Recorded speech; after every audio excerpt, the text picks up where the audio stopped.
Saudações a todos e bem-vindos a esta sessão explicativa. Ora bem, vamos entrar diretamente no tema com o rigor e a profundidade que a matéria exige. Hoje, propomos-nos a realizar uma verdadeira aula magistral. Será uma exploração académica e estruturada sobre a intrincada mecânica psicológica que dita, em última análise, as nossas escolhas de consumo. Constata-se com frequência que o ato de comprar parece algo trivial, mas é imperativo analisar as forças profundas e quase sempre invisíveis que operam na mente humana. O que vamos dissecar aqui não são meras táticas de vendas, vamos sim aos fundamentos do comportamento e da própria sociedade moderna. O percurso desta aula seguirá uma progressão perfeitamente lógica. Começaremos pela comunicação na sociedade moderna, avançando para a percepção e sentidos e os mecanismos de aprendizagem. Posteriormente, vamos debruçar-nos sobre as motivações ocultas, a formação de atitudes e, a fechar, a influência dos grupos sociais. Refletir sobre esta premissa de Aldous Huxley é absolutamente fascinante. Para o ser humano criador e consumidor de símbolos, o mundo apresenta-se como uma teia complexa de significados. Repare-se, o consumo raramente se limita à utilidade física de um objeto. É impulsionado, em grandíssima medida, pelo seu peso simbólico. Quando se adquire um bem, não se compra apenas a matéria, mas sim um símbolo que confere significado à própria existência e dita uma determinada posição social. Avançando para o nosso primeiro módulo, a comunicação na sociedade moderna, subtitulado como A Era do Consumidor Anónimo. Observe-se com atenção este contraste. Na sociedade pré-industrial, a comunicação tinha um rosto, existia um contacto direto e a resposta era imediata e eminentemente pessoal. Hoje, a realidade mudou de forma drástica. A mensagem ganhou uma característica impessoal e o consumidor tornou-se o grande anónimo da época contemporânea. Mas atenção, pois aqui reside o ponto crucial da questão. O indivíduo age em bloco. O marketing moderno já não procura a pessoa isolada, identifica sim segmentos sociais inteiros que reagem quase de forma automática a mensagens estrategicamente codificadas para os seus interesses. Passemos então ao módulo 2, Percepção e Sentidos, aquilo a que chamamos os filtros da realidade. Como a literatura académica tão bem demonstra, o cérebro humano é vulnerável. A nossa percepção não é, de todo, um reflexo exato do mundo exterior. É, antes, uma fusão complexa. Por um lado, temos os fatores de estímulo, as características físicas inegáveis do objeto, como o tamanho ou a cor. Pelo outro, entram os fatores de personalidade, as nossas memórias, motivações e até o nosso estado de espírito no momento. Isto prova, sem sombra de dúvida, que aquilo que julgamos ver é, na larga maioria das vezes, um produto daquilo que queremos perceber e não a realidade objetiva. Para conferir um enquadramento analítico rigoroso a esta mecânica dos estímulos, é incontornável referir a lei do Weber. Em termos muito práticos, o que este princípio matemático postula é que, para notarmos uma diferença, o aumento de um estímulo tem de ser estritamente proporcional à sua base inicial. Vejamos a aplicação comercial disto. Uma redução de preço, para ser registada como uma verdadeira pechincha e provocar uma corrida às lojas, tem de ultrapassar um limiar percentual muito específico. Uma descida mínima, pura e simplesmente, não consegue atravessar o nosso filtro perceptivo. E acrescente-se que não percepcionamos o mundo aos pedaços isolados. A psicologia da Gestalt elucida-nos perfeitamente sobre isto. Ao olhar para uma montra ou para um ecrã, o cérebro não contabiliza luzes, cores ou textos de forma separada. O que se apreende de forma instantânea é um campo unificado.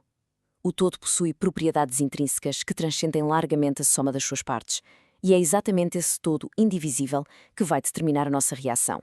O que nos conduz de forma muito natural ao terceiro módulo, Mecanismos de Aprendizagem, focado no condicionamento e na associação. Importa sublinhar que o comportamento de compra assenta fundamentalmente em processos contínuos de aprendizagem. Estabelecem-se associações fulminantes numa lógica incrivelmente semelhante ao célebre condicionamento clássico de Pavlov. Basta pensarmos numa ida ao supermercado. A simples visão de uma embalagem de uma marca familiar atua como o gatilho automático que desencadeia a compra, muitas vezes sem que ocorra qualquer deliberação consciente. Através da repetição exaustiva da colocação estratégica de informação, o efeito de primazia e recência e da generalização de estímulos, os nossos hábitos ficam literalmente enraizados na mente. Entramos agora no módulo 4, Motivações ocultas.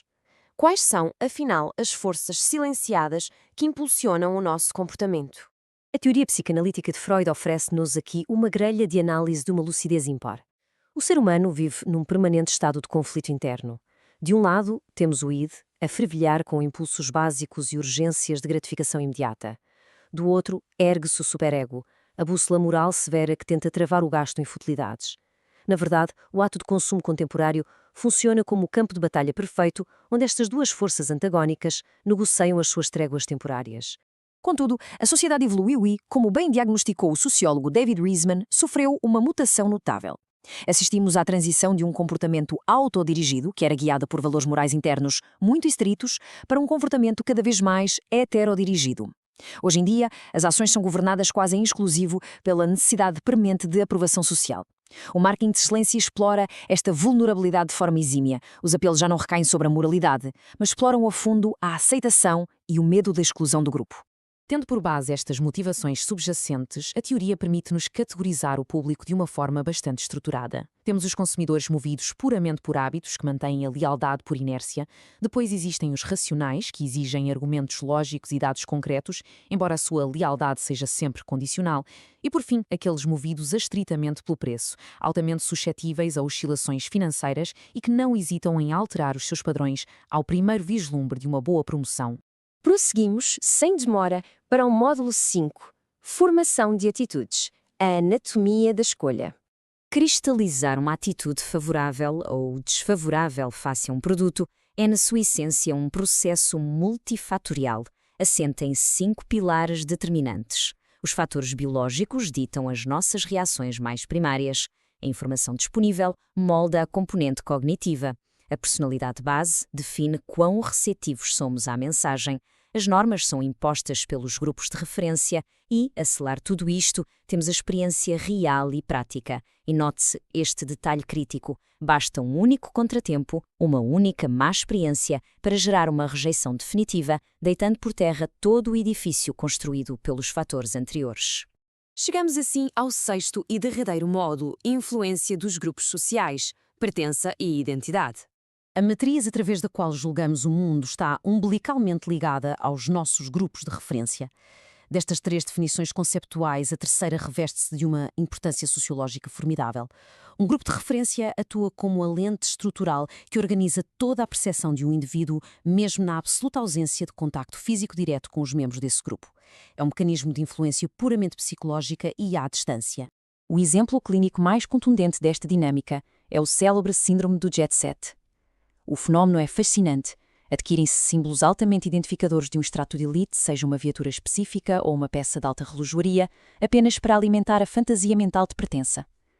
Perante a impossibilidade económica ou social de integrar efetivamente essa elite, o indivíduo constrói e habita um grupo puramente virtual. O bem de consumo serve aqui um propósito estritamente expressivo, relegando a sua função utilitária para segundo plano. Após esta extensa dissecção académica, impõe-se a grande e desconfortável questão central. Será que o consumidor é rei? Subsiste frequentemente a ideia algo poética e ingênua de que os mercados se limitam a obedecer aos ditames de um público soberano. Contudo, os dados e a psicologia empurram-nos na direção oposta.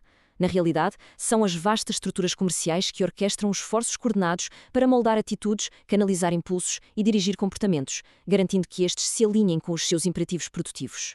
Para terminar esta aula magistral, deixamos uma provocação filosófica algo severa.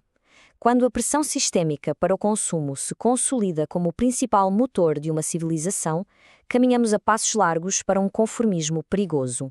A acumulação de meras ostentações e a perseguição de símbolos vazios acarreta o risco real de desumanizar o indivíduo. A complexidade do intelecto humano corre o risco de ser reduzida a uma simples peça de engrenagem num ciclo que não tem fim.